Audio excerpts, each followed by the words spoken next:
Hello my dear students, welcome back. मेरा नाम है Brahmanand Singh and I welcome you all on this YouTube channel. Previous lecture में basically जो हमने डिस्कशन स्टार्ट किया था of the characteristics of AC quantities, alternating quantities जो भी हैं हमारे पास, अल्टरनेटिंग करंट या फिर अल्टरनेटिंग वोल्टेज, उनकी कैरेक्टरिस्टिक्स को हमने देखा था। तो उसमें बेसिकली हमने जो सबसे पहले क्वांटिटी थी दैट इज़ एम्पलीट्यूड या फिर मैक्सिमम वैल्यू, उसका डिस्कशन किया था। उसके बाद बेसिकली हमने जो फ्रीक्वेंसी है, टाइम पीरियड है और एंगुलर फ्रीक्वेंसी या फिर एंगुलर वेलोसिटी, उसका डिस्कशन किया था। उसके बाद बेसिकली हमने जो दो डेफिनेशंस देखी थी, first of all of average value और सेकंड जो हमने देखा था that was of RMS value या फिर रूट मीन स्क्वायर वैल्यू। तो हमने उनके डेफिनेशंस ऑलरेडी पिछले लेक्चर में कवर कर लिए थे। Today we are going to deal with the derivation of the expression for the average value and the RMS value for the different alternating quantities. तो आइए without wasting any time let's start with our topic. सबसे पहले हम लोग देखेंगे average value. जो average value था हमने प्रीवियस लेक्चर में ही डिस्कस किया था कि that is equals to the basically it is the DC current that sends or transmits same amount of charge through a given circuit in same time interval as that of the alternating current। तो basically हम लोग यहाँ comparison कर रहे हैं। अब देखिए हमारे पास दो टाइप की करंट थी, पहले थी DC करंट, दूसरी थी AC करंट।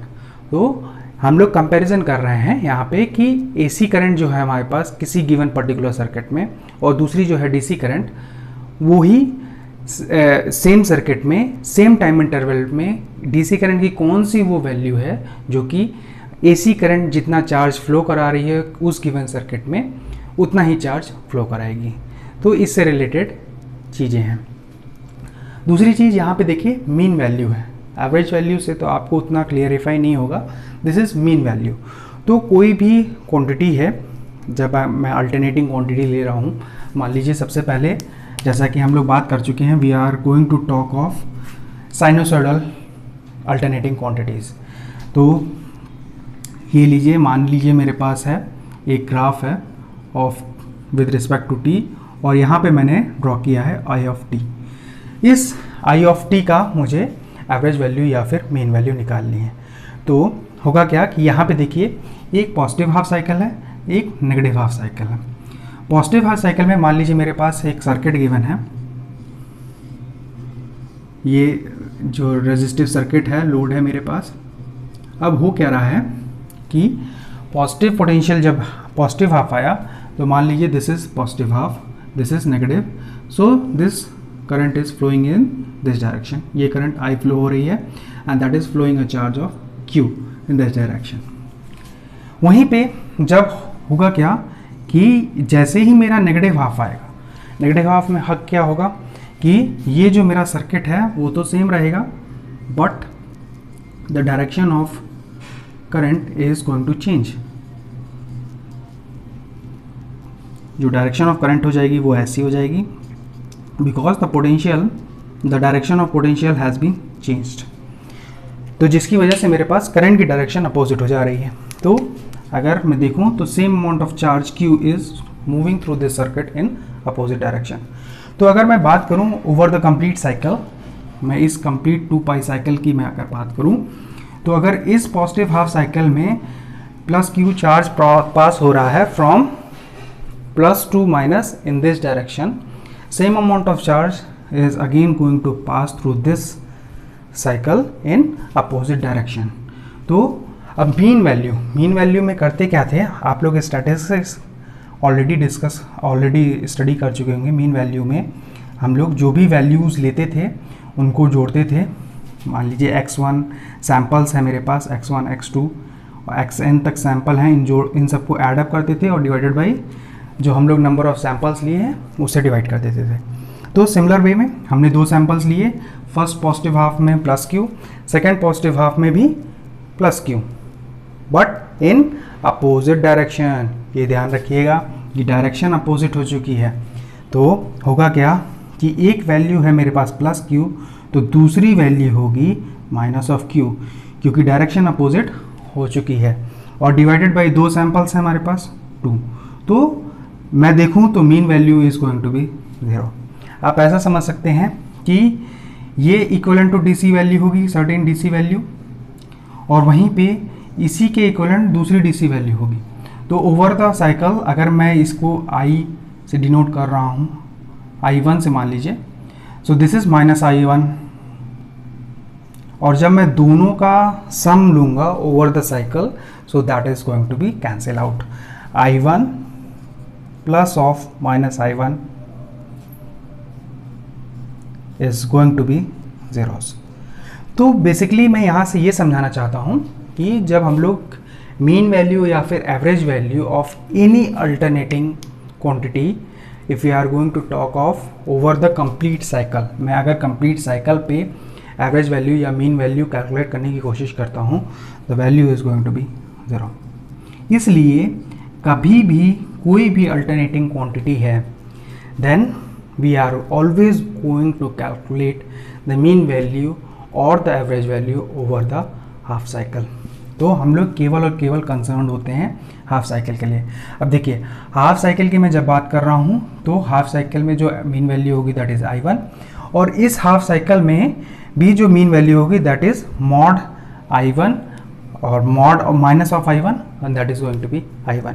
क्योंकि दो अलग अलग हाफ की हम लोग बात कर रहे हैं, तो इसलिए दोनों को कंबाइन नहीं करना है मुझे, तो डायरेक्शन से मुझे कोई लेना देना नहीं होगा। यहाँ पे बस मैं ये देखूंगा कि same amount of charge is being transmitted in this half cycle और same amount of charge is also being transmitted in this half cycle. तो मैं कोई भी हाफ ले लूँ, चाहे पॉजिटिव हाफ ले लूँ चाहे नेगेटिव हाफ ले लूँ, दोनों में ही जो हमारे पास एवरेज वैल्यू या मीन वैल्यू आएगी that is going to be same. तो इसलिए मैं कोई भी अल्टरनेटिंग क्वांटिटी जब लेता हूँ, I am always going to calculate the average value और the mean value for only one half cycle. You should always remember that. ये सबसे नोट करने वाला पॉइंट है कि एवरेज वैल्यू या फिर मीन वैल्यू जो है वो कभी भी कंप्लीट साइकिल के लिए नहीं निकाला जाएगा, that is always going to be calculated for either positive half और फॉर ईदर नेगेटिव हाफ। या तो नेगेटिव हाफ के लिए हम लोग कैलकुलेट करेंगे या फिर पॉजिटिव हाफ के लिए कैलकुलेट करेंगे। So next we are going to discuss the formula for average value. अभी हम लोग बात करते हैं एवरेज वैल्यू और मीन वैल्यू हम लोग किसी भी साइनसॉइडल क्वांटिटी के लिए कैसे कैलकुलेट करेंगे, then we are going to deal with other wave forms. तो सबसे पहले देखते हैं, मान लीजिए हमको पॉजिटिव हाफ के लिए हम लोग कैलकुलेट करना चाह रहे हैं। तो जैसा कि हम लोग जानते हैं जो मीन वैल्यू हम लोग कैलकुलेट करते हैं उसमें करते क्या है, जो हमारे पास सैम्पल्स होते हैं x1 plus x2 plus x3, जो भी हम लोग ने n सैम्पल्स लिए हैं उनको ऐडअप करते हैं और जो n सैम्पल्स हैं उसको n से डिवाइड कर देते हैं, then we get the average value या फिर मीन वैल्यू। तो इसी सेम कंडीशन में हम लोग इनका भी निकालते हैं। फॉर एग्जांपल लेट अस से this is x1 x2 x3 x4 x5, और यहाँ पे क्या होगा, यहाँ पे बेसिकली हमारे पास होगा time, because on by axis we have time. तो t1 t2 t3 t4 t5। तो जब मैं एवरेज वैल्यू इस पॉजिटिव हाफ के लिए कैलकुलेट करने जाऊंगा तो व्हाट विल हैपन, मीन या फिर एवरेज वैल्यू विल बिकम जो हमारे पास आएगी that is x1 plus x2 plus x3 plus x4 plus x5 divided by, देखिए t1 plus t2 plus t3 plus t4 plus t5। अभी इसके बाद दो सैंपल्स और हैं मेरे पास, दिस इज t और यहाँ पे देखिए एक सैंपल है t डैश। तो देखिए इसको ऐड कर सकता हूँ मैं t प्लस t डैश, जहाँ पे मेरे पास वैल्यूज़ क्या है 0। तो this will complete the whole half cycle, positive half cycle ये कंप्लीट हो चुका है।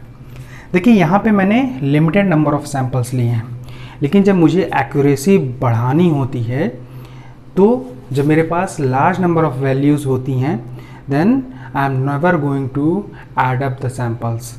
जो मेरा एडिशन होता है बेसिकली मैं ये बोलूँ सिग्मा जो होगा x divided by sigma t, या मैं बोलूँ t स्मॉल t, जिसको मेरे को लेना है कहाँ से, 0 से हाफ टाइम पीरियड तक मैं बात कर रहा हूँ, capital T by 2। This is the capital T time period और this is going to be T by 2। तो मुझे कहाँ से कहाँ तक लेना है, 0 से T बाई 2 तक, और जो भी सैम्पल्स मेरे पास आ रहे हैं उनको एडअप करना है और टोटल टाइम से डिवाइड कर देना है। तो this summation when the number of samples is going to be more then it is getting converted into integration. तो जो अब जनरल फॉर्मूला आएगा मेरे पास एवरेज वैल्यू ऑफ करंट, मैं इसको बेसिकली एवरेज AVG से लिख रहा हूँ, that is going to be, देखिए वो यहाँ पे क्या आएगा, जब मैं सारे सैम्पल्स को ऐड करूँगा तो ये टोटल टाइम पीरियड आएगा, that is the half time period. तो 1/T बाई 2, जो टाइम पीरियड का आधा पॉजिटिव हाफ साइकिल है। फिर इंटीग्रेशन जो मुझे करना है कहाँ से कहाँ तक, I have to integrate from zero से मुझे कहाँ तक इंटीग्रेट करना है, जो भी वैल्यूज़ हैं T बाई 2 तक, और उसके बाद जो भी मेरे पास सैम्पल्स आएंगे। अभी देखिए यहाँ पे जो बेसिकली मेरे पास करंट है I ऑफ t, जो फंक्शन है मैंने ड्रॉ किया है विद रिस्पेक्ट टू टाइम, तो basically I of t dt के रिस्पेक्ट में जब मैं इंटीग्रेट करूँगा so that is going to give me the average value of this current. तो अभी तो जैसे आप यहाँ देख सकते हैं साइनोसॉइडल है, हो सकता है आपके पास साइनोसॉइडल ना हो, कुछ रेक्टेंगुलर वेव हो सकती है, या फिर आपके पास ट्रायंगुलर वेव हो सकती है, या फिर सॉ टूथ पल्स जो हम लोग देख चुके हैं ऑलरेडी। तो उसकी करंट की जो वैल्यू है मुझे यहाँ पुटअप करनी है, T बाई 2 से डिवाइड करना है, जो उसका सैम्पल पीरियड होगा, जो हाफ टाइम पीरियड होगा उससे डिवाइड करना है, and that is going to give me the value of average value for that current. So you should pause the video and note down this formula. This is a very important formula. By the help of this formula, now we are going to calculate the average value for the sinusoidal current. यहाँ पे देख सकते हैं हम, जो हमारे पास current है I of t, that is sin of theta, sinusoidal function है, तो मैं उसको sin थीटा कर रहा हूँ, जहाँ पे थीटा क्या है, theta is angular displacement.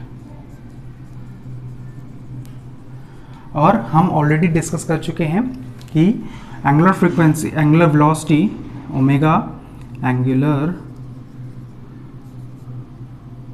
Velocity omega is equals to theta upon t. तो रेडियंस पर सेकंड में हमारे पास आ रही थी angular displacement per unit time is angular velocity. तो एंगुलर वेलोसिटी के टर्म्स में अगर मैं थीटा को रिप्रेजेंट करूं, एंगुलर डिस्प्लेसमेंट को, तो theta will be equals to omega T.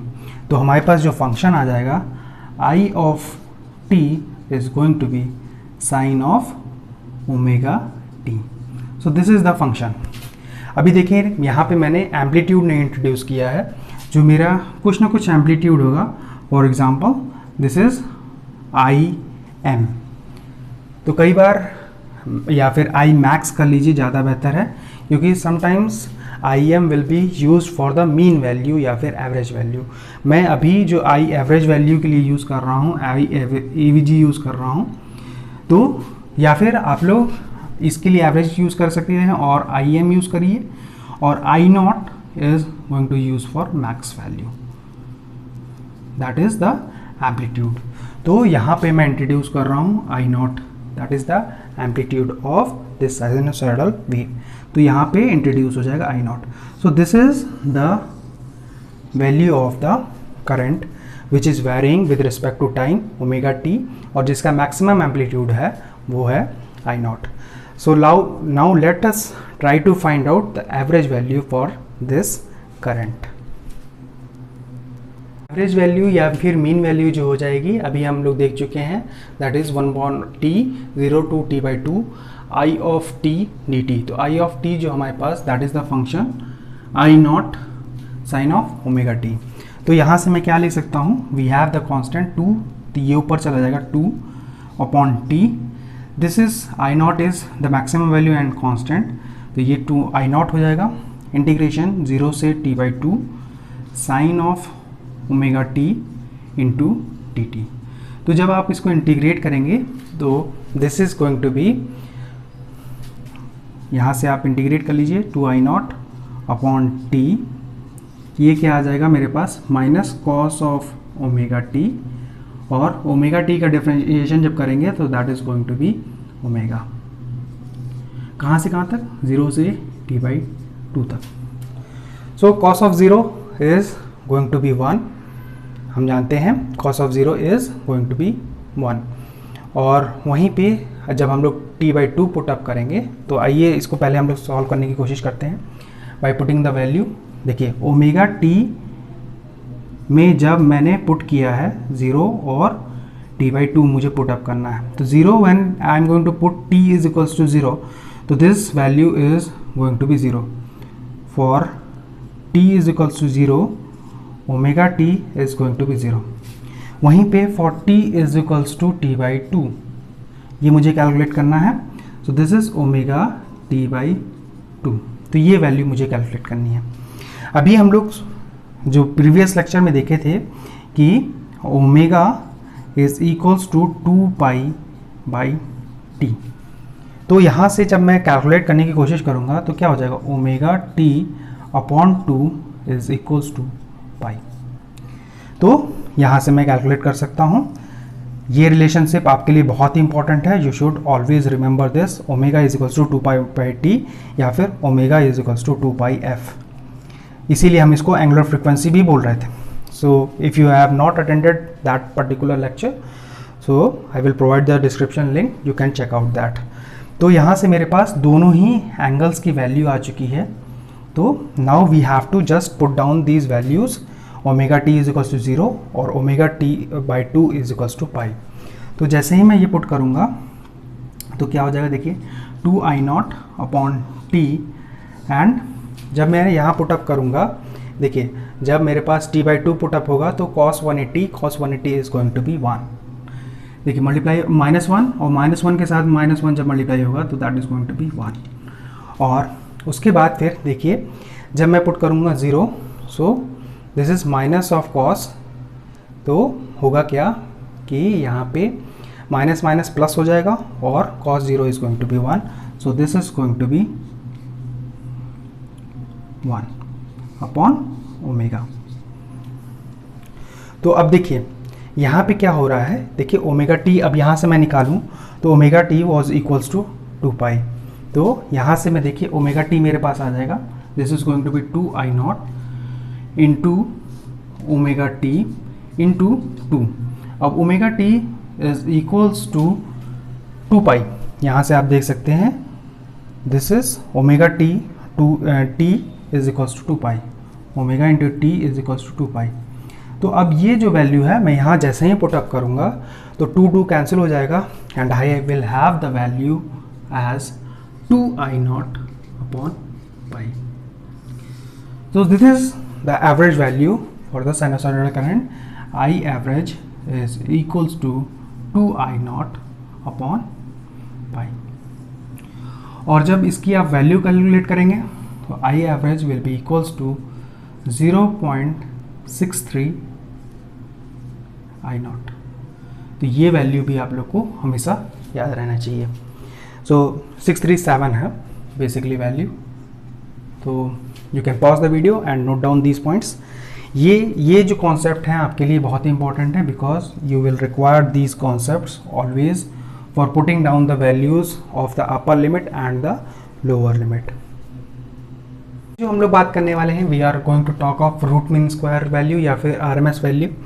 यहाँ पे आप देख सकते हैं यहाँ पे 3 टर्म है basically root is going to be under root, then उसके बाद मीन हमको निकालना है। Mean we have already calculated and that is equals to 1 upon time period into integration 0 से t into I of t dt।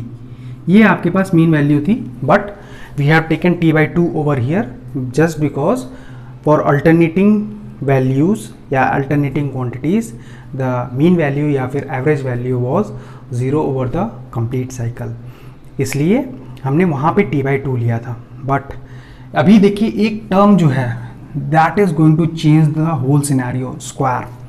अभी देखिए जैसे मेरे पास एक साइनसोइडल करंट थी, ये इसका ग्राफ था, this was the positive half, this was the negative half. अब देखिए स्क्वायर का कमाल देखिए, जब मैंने इसका स्क्वायर ड्रॉ किया, this was I of T. अब यहाँ पे देखिए दिस वाज, मान लीजिए मेरे पास ये 5 था, दिस वाज -5। तो अभी जब मैं ड्रॉ करूँगा I square of t, I of t whole square, then this 5 value is going to be multiplied by 5। तो ये क्या हो जाएगा, ग्राफ कुछ 25 तक पहुंच जाएगा, but the frequency will remain same, time period t/2 उतना ही रहेगा, but this value is going to be equals to 25। और दूसरी चीज़ देखिए, जब मैं -5 का स्क्वायर करूँगा, again this value is going to be multiplied by -5 और ये वैल्यू हो जाएगी 25। तो जैसे ही हमने नेगेटिव नंबर का भी स्क्वायर लिया, it is going to end up in positive number. तो होगा क्या कि ग्राफ कुछ इस तरह से दिखेगा। सो this is the time period. अब यहाँ पे देखिए, यहाँ पे जब मैं मीन वैल्यू निकालूंगा तो it is never going to be 0। तो इसलिए जो मैं टाइम पीरियड निकालूंगा, जो मीन वैल्यू निकालूंगा, I am going to calculate it for the whole time period, क्योंकि वो यहाँ पे 0 नहीं होगा। It was 0 in the case of average value या फिर mean value, but it as we have taken the square और उसका मीन जब मैं निकालने की कोशिश कर रहा हूँ, so it is never going to be 0। तो सबसे पहला काम करना है मुझे मीन का स्क्वायर लेना है और उसके बाद रूट लेना है। तो आइए इसको देखते हैं, समझने की कोशिश करते हैं। तो सबसे पहला टर्म जो है दैट इज़ रूट, उसके बाद मीन और उसके बाद है स्क्वायर। तो सबसे पहले मुझे स्क्वायर करना है, तो यानी कि मुझे क्या करना है, ये थी मेरे पास मीन वैल्यू 1/t इंटीग्रेशन 0 से t। अब देखिए इस वैल्यू का मुझे स्क्वायर करना है, आई ऑफ टी स्क्वायर dt। तो ये आपको क्लियर हो जाना चाहिए कि आप लोग आई स्क्वायर ऑफ टी का मीन कैलकुलेट कर रहे हैं और उसका जब रूट वैल्यू ले रहे हैं, so that is going to give me the I RMS। तो RMS वैल्यू मुझे मिल जाएगी। तो अभी जो मेरे पास करंट थी I of t, that was equals to I0 sin omega t. So you can pause the video and try to calculate this value. ये वैल्यू आप लोग कैलकुलेट करिए। आइए अभी जो मेरे पास जो सबसे पहली वैल्यू है, जो हमारे पास रूट के अंदर वाली वैल्यू है, उसको पहले सॉल्व कर लेते हैं।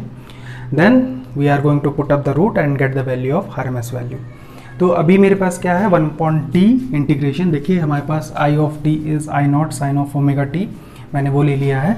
तो I0 square sine square omega t dt।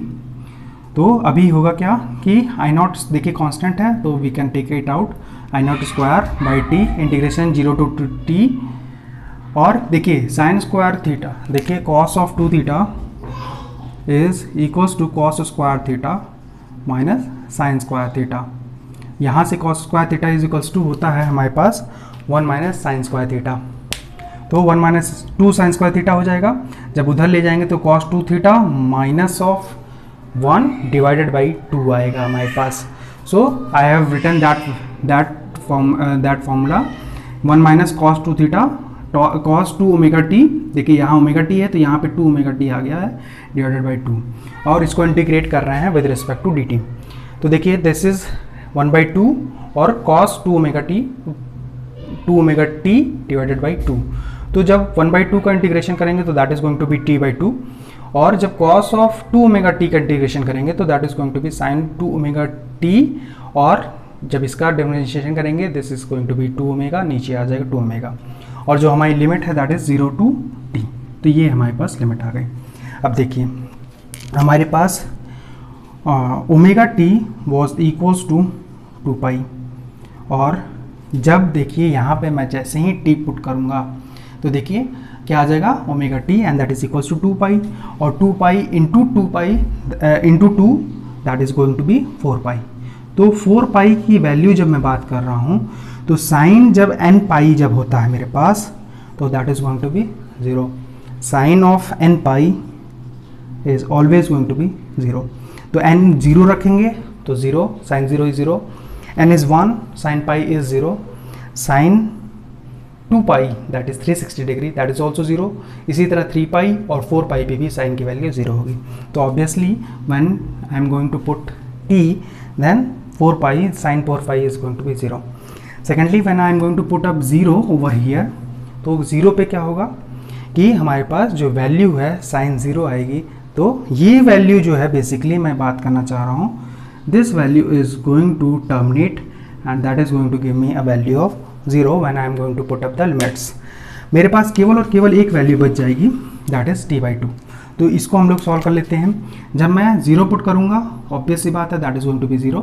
जब मैं t पुट करूंगा तो that is going to be t, और t कैंसिल आउट हो जाएगा and that is going to result in I0 square divided by 2। तो अब ये मेरे पास वैल्यू इस ब्रैकेट की आ चुकी है। ये जो हमारे पास कार्ली ब्रैकेट है that has resulted into I0 square upon 2। तो IRMS क्या हो जाएगी मेरे पास, this is going to be under root of I0 square by 2 and that is resulting in I0 upon root 2 and that is equals to 0.707 I0। तो ये है हमारे पास value of the RMS current जो कि साइनसॉइडल करंट के लिए है। हमने एवरेज वैल्यू भी कैलकुलेट कर ली थी। Average value is equals to 2 I0 upon pi and that is equals to 0.637 I0. So these are the values of average current and RMS current. RMS current is I0 upon root 2. ये भी आपको याद रहना चाहिए for a given sinusoidal current. इसी तरह से हमारे पास साइनोसॉइडल वोल्टेज के लिए भी आएगा। I मैं बात करूं तो VRMS हो जाएगा हमारे पास। देखिए VRMS is going to be V0 upon root 2 और V average is going to be equals to 2V0 upon pi. So you have calculated the values for the average value of the current of an alternating current, sinusoidal alternating current. वहीं पे RMS value भी हमने calculate कर ली है। उसी तरह voltage भी आप लोग कैलकुलेट कर सकते हैं। So with these points again I am going to conclude this class. जब नेक्स्ट क्लास में मिलेंगे then we are going to deal with some other topics of alternating currents. So stay tuned and keep learning. Thank you for watching all the videos.